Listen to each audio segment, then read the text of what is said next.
How many hours do American children spend each day playing video games? According to PubMed, children play an average of 1.75 hours every single day. Of these kids, 68% of them have or currently are playing mature games, despite technically not being allowed to. I have had plenty of experience in buying video games and have had done hours of research on this subject.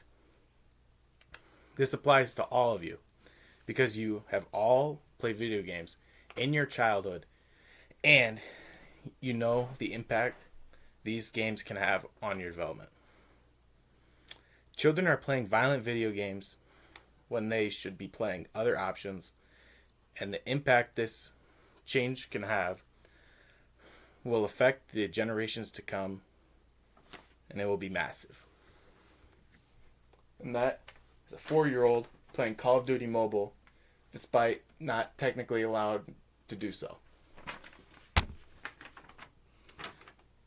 I will begin with why children shouldn't play violent video games. Parents are unaware of their children's activity online. 70% of video games are bought online, according to Forbes.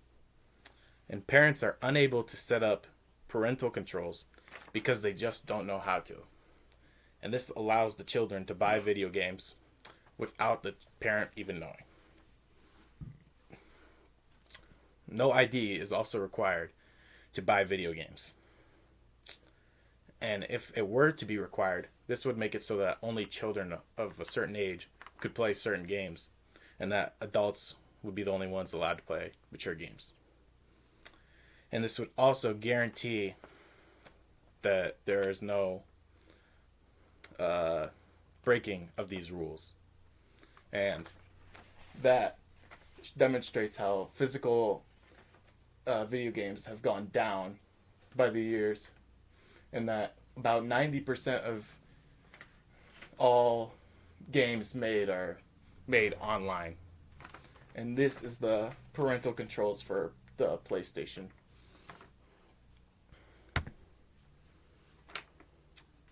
What can kids do if they shouldn't play violent video games?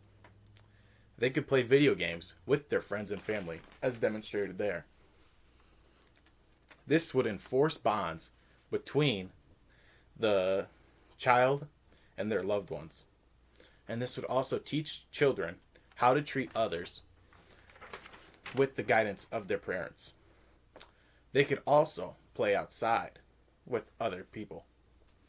Ann Dodds of Penn State says that playing outside can boost a child's immune system drastically. It would also make the child aware of community events, such as other children playing at a playground or a theme park. The change to violent video games will have a gigantic impact on future kids. This change would restore the innocence of the youth. From 2019 to 2021, gun deaths rose 50% among teenagers and younger, according to Pew Research. Kids' view of guns has been that of toys, and that they are not as threatening. This would be changed with the improvement of the current system. What if nothing is done to the system? Dr. Olson of Michigan says that video games desensitize kids from the real world. This makes it so that they are emotionally inept in certain situations, and that violence among the youth stays elevated. And this shows that among similar countries to the US, we have almost at least a 10 times higher mortality rate with firearms among other first world countries. Children should not play mature video games.